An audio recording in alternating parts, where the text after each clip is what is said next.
in conversation with Wish. What is your deaf journey and how does it relate to your creativity? How do you feel about a Deaf Creative Manifesto for Wales and what do you think should be included within it?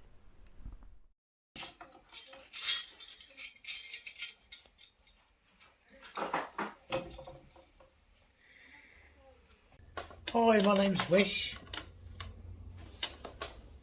I live in a wonderful place called Fairytime on top of a mountain in beautiful Wales. It's called Mynydd Llangollen. I live here with my lovely wife.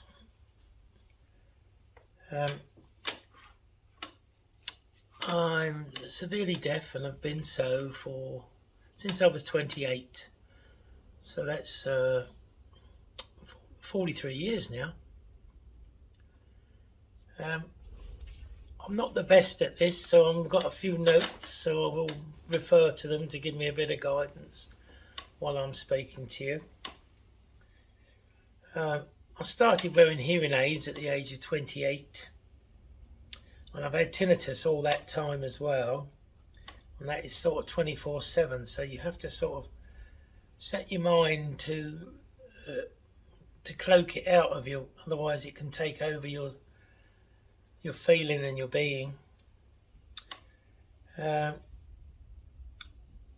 over the years, my hearing's gradually got worse, and I've had to have more and more powerful hearing aids over the years. And the boys and girls in audiology in the hospitals have been amazing to help me and other people going through that. And this condition, though, hasn't stopped me from being positive about life.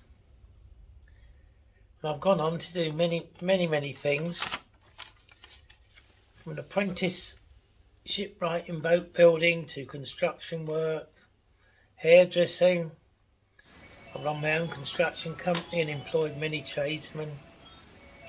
And I run a window and door company, refurbishment, fitting box sashes. I then run a minibus and chauffeuring business. Then I met my wife Irene, and we ran a successful interior design business from a high street shop in Shoreham, West Sussex. And it goes on. 15 years ago we moved to Wales and bought a small holding, and we built a campsite.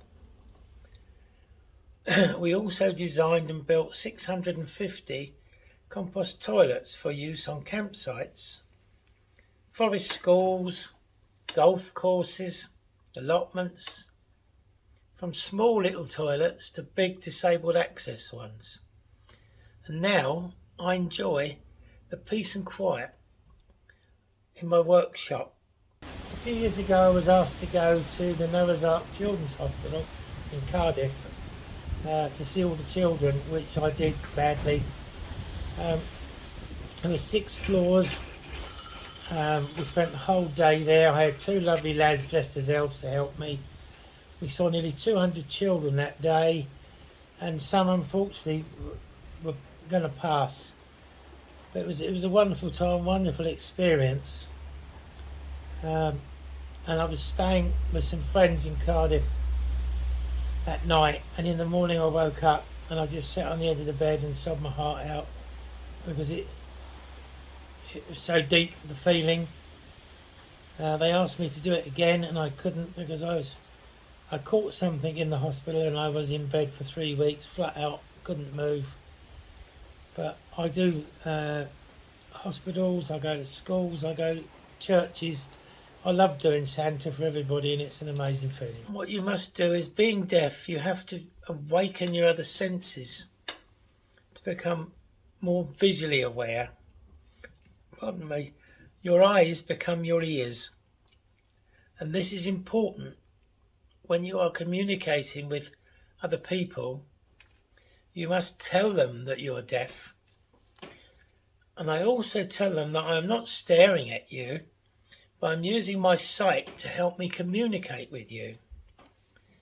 I have helped many people suffering from hearing loss and tinnitus, and explaining the ways I've learned to cope. And I hope that over time that has helped to ease their worries and anxieties and help them to cope and move on with their hearing loss and still be positive.